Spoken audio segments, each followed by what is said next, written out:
La ley de interrupción voluntaria del embarazo es una ley compleja de implementar, porque es una ley que requiere de muchos pasos para que la mujer termine abortando dentro de la legalidad.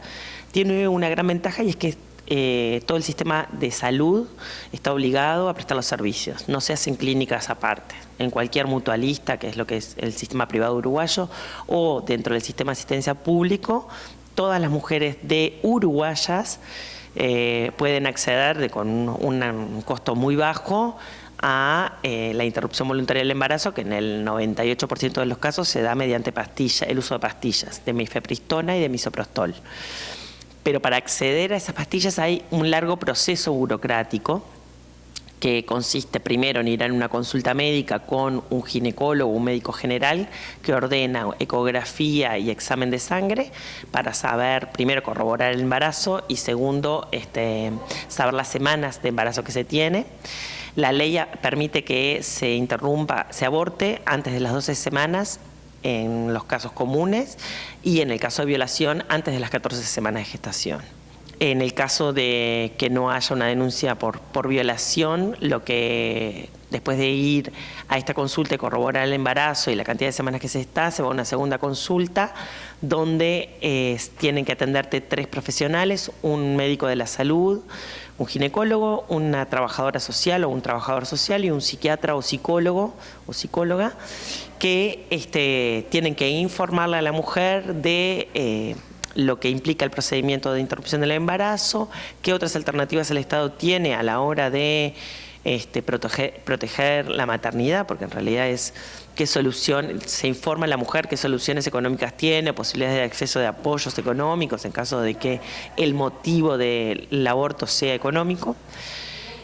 Y ella se va a reflexionar después de esas 3 consultas, 5 días, tiene la obligación de esperar para volver a una tercera consulta con el ginecólogo o ginecóloga a confirmar allí su voluntad de interrumpir ese embarazo, firma un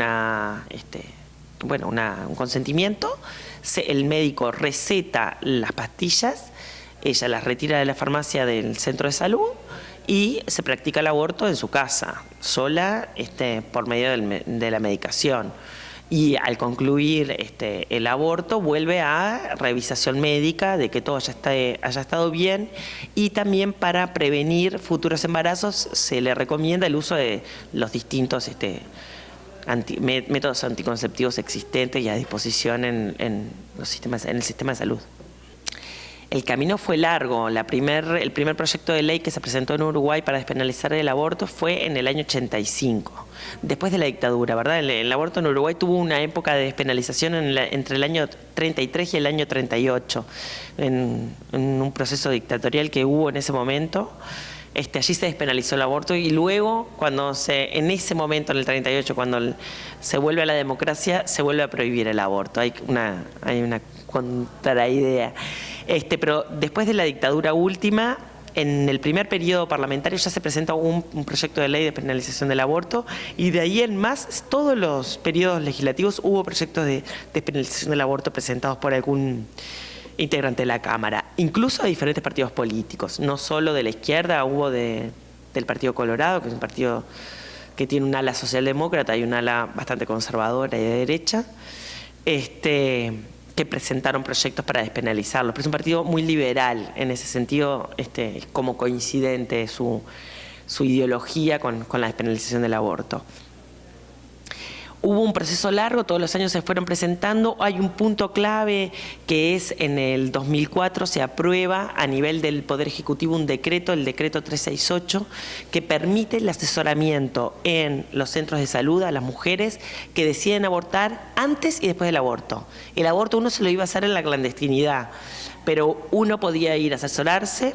Ya en ese momento estaba empezando a circular las pastillas, que cambia también las condiciones de salud y de acceso de las mujeres. Previo a eso básicamente se utilizaban clínicas clandestinas donde médicos hacían legrados, ¿no? El aborto quirúrgico, que tiene consecuencias fatales y de otras consecuencias en la salud de las mujeres, aunque no necesariamente la muerte. Las pastillas esos riesgos los eliminan, ¿no? Entonces a empezarse a usar las pastillas y al Poder Ejecutivo habilitar información médica segura y controles post-aborto, ya empieza también a permear dentro de los operadores de la salud todo una conducta proclive al aborto por la sola voluntad de la mujer, ¿no? Eso también fue una tarea que, no solo bajo la presión de los movimientos feministas, que por supuesto tuvieron esta lucha en alto, también hay una organización que se llama Iniciativas Sanitarias que está integrada por personal de la salud, no solo ginecólogas, parteras, psicólogas, que ellos hicieron un trabajo muy interesante con los operadores de la salud para cambiar la perspectiva sobre este tema, ¿no? Cuando asume el gobierno de izquierda en el año 2005, este era uno de los temas que estaba en la agenda, con la contra de que el presidente de la República, médico, él ya se había pronunciado en contra. El Parlamento igual vota la ley de derechos sexuales y reproductivos, que tiene adentro un artículo que despenaliza el aborto de una manera mucho más directa y simple para las mujeres, no la ley que se aprueba finalmente en 2012, y el presidente la veta. La veta y queda sin efecto, que veta el artículo, entonces la despenalización no se concreta. Un golpe como bastante duro para las mujeres, dentro de la izquierda por supuesto que también. Termina su periodo de gobierno, asume Mujica el mandato y las senadoras que habían impulsado el proyecto aprobado, perdón, no el primero, vuelven a presentar un proyecto de ley para despenalizar el aborto, y allí, en el marco de una negociación interna donde faltaba un voto del oficialismo para concretar la aprobación, es que se llegó a un acuerdo con un voto de un diputado de otro partido, de un partido centro-izquierda, el Partido Independiente, que introduce toda esta serie de mecanismos de que hayan 3 asesores que le digan a la mujer cuántos días y que espere 5 días, como si las mujeres fueran tontas a la hora de decidir abortar, pero es el único acuerdo al que se llega que permite abortar. Es un acuerdo que nosotras en su momento estuvimos en desacuerdo porque, por supuesto, no nos reconoce la autonomía ni la capacidad de decidir sobre ese tema que nos involucra que involucra directamente, personalmente a la mujer que decide continuar con el embarazo o interrumpirlo. Les falta varias cosas. No solo les falta reducir esos pasos burocráticos a la nada, o sea, porque no debería más que tener la mujer la voluntad de decidir abortar para que se le habilite el aborto. Debería de tener la posibilidad de abortar de diferentes maneras, por ejemplo, que sea accesible la posibilidad de abortar mediante AME o el sistema de aspiración, y no solo y únicamente enviarte a tu casa con las pastillas sola. Eso creemos que debería ser un derecho a las mujeres, pero además deja fuera a las migrantes, por ejemplo, a las nuevas migrantes. Las migrantes uruguayas no pueden abortar en Uruguay hasta después de estar 1 año viviendo en Uruguay, lo que ocasiona que siga habiendo una cantidad de abortos clandestinos, no solo por migrantes, también una cantidad de abortos clandestinos de mujeres uruguayas por otros motivos, porque hay un alto porcentaje de médicos objetores de conciencia. Y eso ha dejado a zonas enteras del país sin capacidad de cubrir este servicio. O sea, porque además de ser complejo, vos estás en una zona y tenés que viajar 200 kilómetros para atenderte 5 veces. Eso hace que sea inviable que lo hagas por la vía legal. Entonces, que esas mujeres terminan abortando ilegalmente. De hecho, hay mujeres que han muerto. No es verdad que no ha habido mortalidad de aborto en este tiempo. De legalidad, hay mujeres muertas por consecuencia de abortos clandestinos. De cualquier manera, es un avance enorme.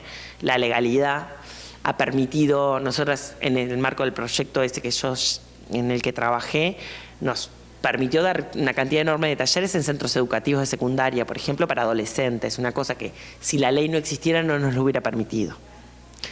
Y en ese sentido difundir la ley, abrir el debate, llegar a algunos lugares donde para las mujeres es muy... Primero que la maternidad está muy sobrevalorada o es un tabú muy grande de hablar del aborto y un sentimiento de culpa importante para aquellas que deciden interrumpir embarazos. Entonces, bueno, esas discusiones en territorio, la legalidad nos habilita una discusión que la clandestinidad no la habilita. Efectivo es, hay que tener control. A veces una dosis no te alcanza para abortar. A veces las mujeres se quedan pasadas de la fecha de habilitación de la legalidad porque no abortaron, aunque sí tuvieron una hemorragia grande, y ellas, como estás sola en tu casa, no sabes si abortaste o no abortaste y te enterás a las 14 semanas que el embarazo continuó. Eso hay casos en Uruguay. Tiene efectividad si tenés un control, porque te puedes terminar el aborto seguramente con pastillas o eventualmente en el centro de salud haciéndote un legrado. O sea, esa es la verdad. El problema para mí no es tanto como la efectividad, sino las condiciones en que te lo haces. Un aborto con pastillas implica que por lo menos estés en tu casa 36 horas, estés sufriendo dolores, teniendo hemorragias importantes. Vos podés tener o no conocimientos de medicina, saber si eso es normal, si no es normal, ¿no? Todos tus miedos, toda tu soledad. Hay mujeres que consideran que eso es ideal por diferentes circunstancias, ya sea porque quieren, porque les parece que es lo mejor, porque tienen hijos, porque no pueden dejar su casa, porque tienen gente de cuidado, por lo que sea, y eso les permite estar en todos lados a la vez. Si yo fuera a abortar, yo preferiría que me hicieran un aborto por aspiración y en media hora estar fuera de una clínica, que me atienda personal médico y sin el problema, y no 36 horas desangrándome. Esa es mi opinión personal, pero eso es muy personal. Por eso la idea no es que sea de esta u otra manera. La idea es que sea una opción, que las mujeres pueden decidir en qué condiciones acceder a un aborto. A ver, es terrible. Lo que está pasando en Brasil es terrible. Lo que pasa en Argentina es terrible, aunque yo creo que Argentina viene ese doble discurso que tuvo Uruguay y se tuvo en los países durante mucho tiempo, que por ejemplo, por un lado, no despenaliza el aborto y por otro lado no persigue a las mujeres que ayudan a otras a abortar, ¿no? Lo que el trabajo que hacen las compañeras de Socorristas en Red para mí es alucinante, y sin embargo no tenemos denuncias de las compañeras de ser perseguidas. Y si hubiera una real cacería de brujas, creo que varias de ellas estarían en problemas, porque siempre, ¿no? En ese sentido, lo que está pasando en Brasil es un verdadero retroceso, que no lo veo igual en Argentina. En Argentina uno lo puede leer como un no avance, no como un retroceso. En Brasil hay un retroceso de tener las causales para abortar, las mínimas, ¿no? Que es salud, que es violación y que es el feto con incapacidad de vida extrauterina, las quieren llevar el fundamentalismo religioso en Brasil está llevando a niveles grotescos, como viven las mujeres en El Salvador. Hay presas por abortar espontáneamente. Pero tenés por otro lado que en Chile que estaba totalmente prohibido, acaban de aprobar la despenalización de 3 causales. Ese es un avance en Chile. O sea, este tema toca el núcleo duro del patriarcado. Que las mujeres dispongamos con total derecho y autonomía cuándo ser madres o no, es un tema del núcleo duro del patriarcado, ¿no?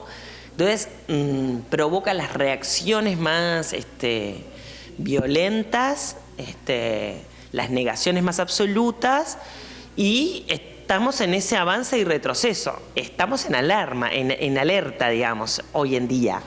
Creo que después de una avanzada, ¿no? Por lo menos de hablar de estos temas, por lo pronto en varios aspectos sobre el tema de la diversidad sexual, en el avance a ciertos reconocimientos a los colectivos que históricamente han sido negados.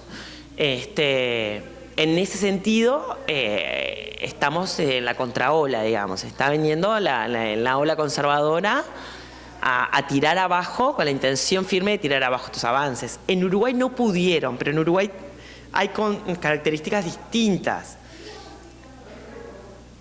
Las religiones no tienen el peso que tienen en otros países. Uruguay es un país laico con mucha tradición laica, con mucha tradición anticlerical. Entonces, más allá de que las iglesias hicieron una campaña fuerte contra esta ley y la quisieron plebiscitar y tirar abajo, el plebiscito perdió 9-1. Menos del 10% de la población apoyó tirar abajo la ley. O sea, es ilevantable eso. Claro. Y tuvieron el apoyo de todos los presidentes, Fue un plebiscito que se hizo un año antes de las elecciones nacionales y todos los presidenciables de izquierda a derecha, incluido el actual presidente, el mismo que vetó la ley, todos hicieron campaña por ese plebiscito y, sin embargo, menos del 10% votó ese plebiscito. La diferencia entre nuestra posición y la posición contraria, básicamente, es el respeto a cada uno decidir sobre sí mismo. Nosotras, las personas que defendemos el derecho a decidir de las mujeres sobre continuar o no con un embarazo, no le queremos imponer a nadie un aborto, a nadie. Eso es un delito y para nosotras también es un delito. ¿No? Esa es la diferencia. Nosotros no tenemos ningún problema con que las personas católicas no quieran abortar y crean que estén mal. Está perfecto. Las personas pueden creer lo que quieran.